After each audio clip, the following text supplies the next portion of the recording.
মাত্র 20 মিনিটে আজকের এই নরম তুলতুলে কেকটি তৈরি করে নিয়েছি। শুধুমাত্র 2টো ডিম আর 2 কাপ পরিমাণ ময়দা দিয়ে এমন সুন্দর নরম তুলতুলে কেক তৈরি করা যায়, জাস্ট ভাবাই যায় না। তোমরা চাইলে বাচ্চাদের টিফিন অথবা বিকালের নাস্তার জন্য এভাবে মিনি কেক তৈরি করে নিতে পারো। এটা তৈরি করা খুবই সহজ আর খেতে অনেকটাই ভালো লাগে। কেক তৈরি করার জন্য এখানে আমি একটি মিক্সিং বল নিয়েছি। তো প্রথমে আমি মিক্সিং বলের ভিতরে 2টো ডিম ভেঙে নিচ্ছি।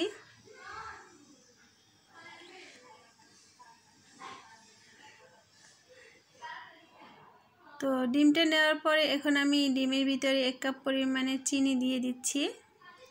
তো তোমরা এখানে সামান্য পরিমাণ লবণ দিবে, তাহলে কেকটা খেতে বেশি ভালো লাগবে।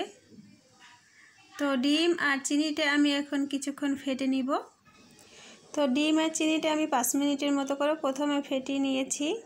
এর ভিতরে আমি দিয়ে দিব 1 কাপ পরিমাণে রেগুলার রান্নার সয়াবিন তেল দিয়ে আমি এখন আবার 20 মিনিটের মতো করে ফেটে নেব।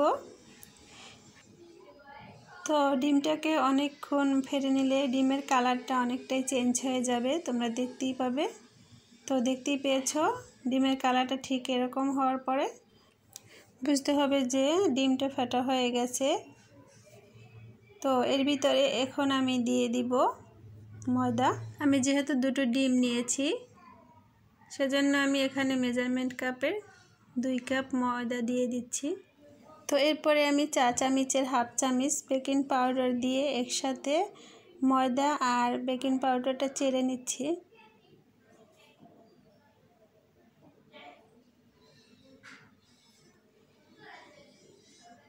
এর ভিতরে কিছু দানা দানা থাকে, সেজন্য চেড়ে নিতে হবে।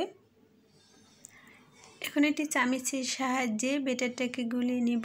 10 মিনিটের মতো করে এভাবে সুন্দর করে গুলিয়ে নিতে হবে।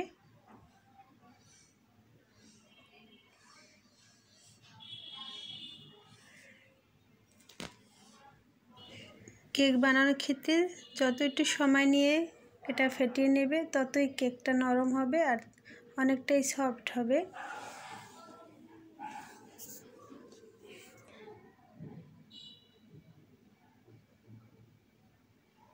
তো এখন আমি আবার হাফ কাপ পরিমাণে রান্নার সয়াবিন তেল দিয়ে আবার একটু ফেটে নিব। তোমাদের আমি ভালোভাবে বোঝানোর ক্ষেত্রে বেটারটা ভালোভাবে তোমাদের ফেটানো দেখিয়ে দিয়েছি। তোমরা যদি আমার সম্পূর্ণ ভিডিওটি ধৈর্য ধরে দেখো তাহলে তোমরা অনেক সুন্দর কেক তৈরি করে নিতে পারবে।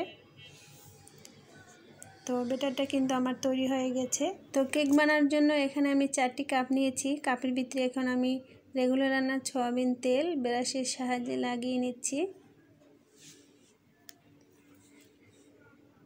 তো এরপর এখন একটি চামচ দিয়ে আমি বেটারটাকে কাপের অর্ধেক পরিমাণ দিয়ে দিব।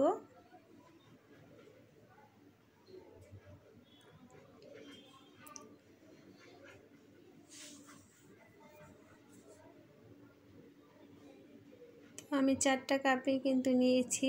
তোমাদের কাছে আমার একটি অনুরোধ রইল, যদি আমার ভিডিওটি ভালো লাগে তাহলে এটা লাইক করে দিও আর আমার চ্যানেলটা অবশ্যই সাবস্ক্রাইব করে রেখো।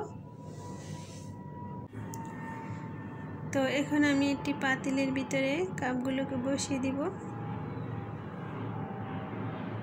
উপর থেকে আমি একটি কিশমিশ দিয়ে নিচ্ছি।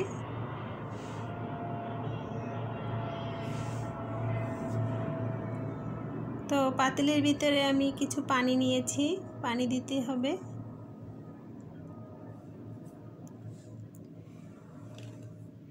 এখন এটা আমি বল দিয়ে ঢেকে নিব আর উপর থেকে একটি কিছু দিয়ে দিতে হবে, ভাত জাতীয় কিছু।